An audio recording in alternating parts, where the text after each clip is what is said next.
In the NFL, conventional wisdom is everywhere. But one man is out there looking for something different, looking for someone willing to go against the grain.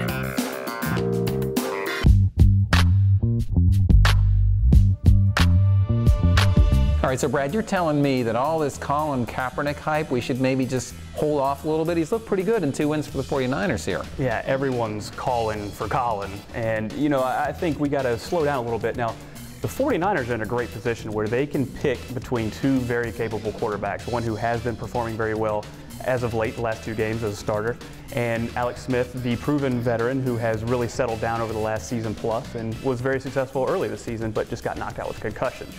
So really the only way the 49ers can go wrong here is by dragging this out and creating a quarterback controversy, waiting up to the last minute like they did last weekend, picking Saturday. And this week, Harbaugh's going to make the call a little earlier in the week, Wednesday, and we're expecting it to be Kaepernick, but we're going to have to wait and see. Is this a case of the 49ers where you say, okay, even if Kaepernick doesn't have all the potential that he seems to be showing right now, he's not going to be that much worse than Alex Smith, so you're just taking a chance on some upside here?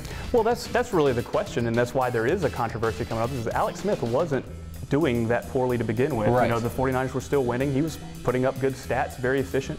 And Kaepernick coming in to fill in for him for the last 2 games hasn't been that much better than what Smith was already doing. So the safest play is probably to put Smith back on the field because he was already being successful.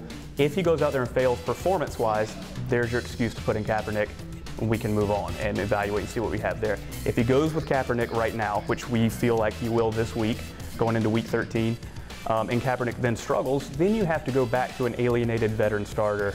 It's dangerous. So we'll see what Harbaugh does when he makes his final decision on Wednesday. Now let's look at this from a fantasy point of view, because as a fantasy owner, you got to know who's going to play, right? So how do fantasy owners approach this situation? Well, it's dangerous because you don't know who's going to start from week to week. At least right now you don't. And you're going to have to burn a pretty high waiver claim probably to get Kaepernick on your team with all the buzz that's surrounding him. But I am not viewing him as a #1 fantasy quarterback, as in that top 12, somebody you can plug in as your every week starter. Let me ask you this. Would you be willing to take Kaepernick as your starting fantasy quarterback into the playoffs?